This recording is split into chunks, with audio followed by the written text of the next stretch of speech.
Hi yours, welcome back to my channel Manni 72218 YouTube channel for healthy cooking videos for healthy life.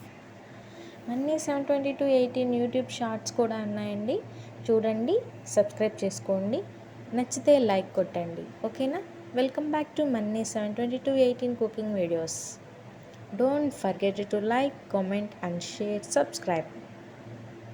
చూడండి, not subscribe 93% ఉంటే subscribe only 6.6% ఉన్నారు. దయచేసి subscribe చేసుకొని చూడండి, please subscribe చేసుకోండి.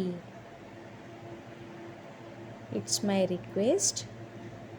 ఓకేనా? సబ్స్క్రైబ్ చేసుకుంటే అక్కడ బెల్ ఐకాన్ ఉంటుంది, దాన్ని క్లిక్ చేయగానే ఆల్ అనే ఆప్షన్ వస్తుంది. దాన్ని కనుక మీరు క్లిక్ చేసుకున్నట్లయితే మన ఛానల్ యొక్క ప్రతి అప్డేట్ మీరు అందుకుంటారండి. అలానే ఖచ్చితంగా ఒక లైక్ అయితే ఇవ్వండి, నచ్చితేనే ఇవ్వండి, నచ్చకపోతే డిస్లైక్ ఇవ్వండి. ఎందుకు నచ్చలేదో చెప్పాలి అనుకుంటే కామెంట్ చేయండి. ఓకేనా? ఇక్కడ నేను ఈరోజు దొండకాయ ఫ్రై కోసం నేను తీసుకుంటున్నాను కదా, ఆయిల్ అయితే అయిపోయిందండి. ఇంట్లో ఆయిల్ తీసుకున్నాను ఈరోజు. ఆయిల్ వచ్చేసి fortune refined sunflower oil, very very light. ఓకేనా? ఇప్పుడే సీల్ తీసాను. నాన్ స్టిక్ కుక్కర్ ఎక్కువ ఆయిల్ పట్టదు, ఈ ఆయిల్ కూడా తక్కువగానే ఉంటుందండి, ఎక్కువ పీల్చదు కూడా. ఈ ఆయిల్ మంచి టేస్ట్ ఉంటుంది. మా ఇంట్లో అయితే ఫార్చ్యూన్ రిఫైన్డ్ సన్ఫ్లవర్ ఆయిల్ వాడుతున్నారు, నేను ఇదే వాడుతూ ఉంటానండి.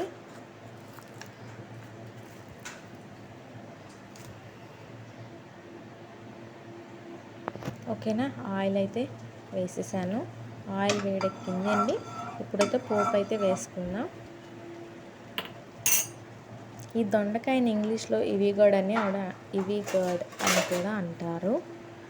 ఇది వచ్చేసి కుకుంబర్ జాతికి సంబంధించిందండి. పోపు అయితే వేస్తున్నానండి. గార్లిక్, ఎండుమిర్చి, పచ్చిశనగపప్పు, మినపప్పు, మెంతులు, ఆవాలు, జీలకర్ర ఇవన్నీ వేసేసాను. ఇంట్లో కరివేపాకు లేదు, అందుకే వేసుకోవట్లేదండి. మీ దగ్గర ఉంటే వేసుకోండి. అలానే కొత్తిమీర కూడా ఉంటే షార్ప్గా కట్ చేసి పోపులో వేసుకోండి, మంచి ఫ్లేవర్ వస్తుంది. పోపులో వేసుకుంటే నా దగ్గర కరివేపాకు, కొత్తిమీర అయిపోయాయి, సో అందుకోసమని వేసుకోవట్లేదు. మీరైతే ఉంటే వేసుకోండి. నేను వేసుకోలేదని మీరు వేసుకోకుండా ఉండొద్దు, వేసుకోండి, మంచి టేస్ట్ వస్తుందండి. పోపు అయితే వేగుతుంది కదా, వేగేలోపు టైం వేస్ట్ ఎందుకు చేయాలండి. సాల్ట్ అయితే అయిపోయింది, అందుకని సాల్ట్ ప్యాకెట్ ఇలా కట్ చేసి, ఇంట్లో మన స్పెషల్గా కంటైనర్స్ ఏం కొనుక్కోని అవసరం లేదండి స్టోరేజ్ కోసం. కాఫీ నేను కాంటినెంటల్ వాడతాం అనమాట, కాంటినెంటల్ కాఫీ పొడి. చూస్తున్నారా? ఇదైతే అయిపోయింది, కాఫీ పొడి అయితే అయిపోయింది. ఇది గ్లాస్ వేరే కదా, అందుకోసమని క్లీన్ చేసి ఒక చిన్న క్లాత్ తోటి తుడిచేసేసి ఈ కంటైనర్స్లోకి సాల్ట్ పసుపు వేసుకుంటున్నానండి. మీరు మనీ సేవ్ చేయాలి అనుకుంటే ఇలా వేసుకోండి. కాఫీ గ్లాసులు మేము ఎందుకు వాడతామండి, మేము స్పెషల్గా కొనుక్కుంటామంటే కొనుక్కోండి, నేనైతే ఇలాగా వేసుకుంటానన్నమాట. మనం చట్నీ బాటిల్స్ కొనుక్కుంటాం కదా, వాటిని కూడా అయిపోయిన తర్వాత క్లీన్ చేసి దేనికి ఒక దానికి కంటైనర్స్ లాగా, స్టోరేజ్ కంటైనర్స్ లాగా యూస్ చేసుకోవచ్చు అన్నమాట. ఇవి మంచి లుక్ కూడా వస్తుందన్నమాట ఇంట్లో ఈ కంటైనర్స్. చూస్తున్నారా? నేనైతే ఆ కంటైనర్స్ ఖాళీ అయిపోయాయి, పోపు వేగుతుంది కదా, అందుకోసమని నేను ఈలోపు అవి చేశాను అనమాట. పసుపు, సాల్ట్ వేసాను. దొండకాయ ముక్కల్ని, ఉల్లిపాయ ముక్కల్ని ఇలాగ సన్నగా కట్ చేసుకోవాలండి. సన్నగా కట్ చేసుకుంటేనే అవి త్వరగా మగ్గుతాయి అన్నమాట. లావుగా కట్ చేస్తే మగ్గటానికి టైం పడుతుంది, అందుకోసమని ఇలా సన్నగా కట్ చేసుకోవాలి. ఇలాగా వేసేసి బాగా కలుపుకోవాలి. ఇప్పుడు కొంచెం పసుపు అండి, మరీ ఎక్కువ వేసేసుకోకూడదు, కర్రీ మొత్తం ఎల్లో కలర్లో కనిపిస్తూ ఉండిద్ది, అందుకోసమని అలా కాకుండా కొంచెం వేసుకోండి. వేసేసి అలా వదిలేసుకోకుండా కలపండి. ఒక చేత్తో ఫోన్ పట్టుకొని ఇంకో చేత్తో కర్రీ చేస్తున్నాను అనమాట. వీడియో కొంచెం అటు ఇటుగా వచ్చినా ఏం అనుకోకండి, ఓకేనా. సాల్ట్ వేసాను, సాల్ట్ వేసి ఇలా కలుపుకుంటున్నానండి. ఎప్పుడన్నా గుర్తుపెట్టుకోండి, ఏవైనా సరే త్వరగా మగ్గాలి అని అనుకున్నప్పుడు సాల్ట్ కొంచెం వేసి, కొంచెం పసుపు వేసి బాగా కలిపేసి ఒక 5 మినిట్స్ పాటు మూత పెట్టి పక్కన ఉంచితే త్వరగా మగ్గిపోతాయి అన్నమాట. ఎక్కువ టైం తీసుకోవు మగ్గటానికి, ఓకేనా. ఇది చిన్న టిప్ అండి, త్వరగా కుక్ అవ్వటానికి చిన్న టిప్ అది, ఓకేనా. పసుపు అలానే సాల్ట్ వేసేసాను కదా, మూత పెట్టాను, మగ్గుతున్నాయి. ఈ కారం గురించి చెప్తానండి. నేను ప్రతి దాంట్లోనూ కూడా చిన్నెల్లిపాయ కారమే వేస్తానండి. చూస్తున్నారు కదా, ఇది చిన్నెల్లిపాయలు అంటారు కదా, గార్లిక్ మిర్చి పౌడర్ అండి. ఇది మీ ఇంట్లో లేదు అనుకుంటే ప్రతి ఇంట్లో ఉండిద్ది.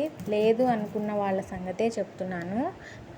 ఒక మిక్సీ జార్ తీసుకొని అందులో మిర్చి పౌడర్ అంటే కారం వేసుకొని, ఒక వెల్లుల్లి రెబ్బలు తీసుకోండి, ఒక 10-15 దాకా తీసుకొని, సాల్ట్ వేసి, కొంచెం జీలకర్ర వేసి, లైట్గా ఆయిల్ వేసి మిక్సీ పట్టుకోండి. అదే గార్లిక్ మిర్చి పౌడర్ అన్నమాట, ఓకేనా. మంచి టేస్ట్ వచ్చిద్దండి ఏ కర్రీకైనా సరే. అందుకోసమే నేను ఇలా మిక్సీ పట్టేసుకొని ఉంచుతాను మిర్చి పౌడర్. ఎప్పుడు కూడా మీరు ఇంట్లో ఇలా చేసుకోండి.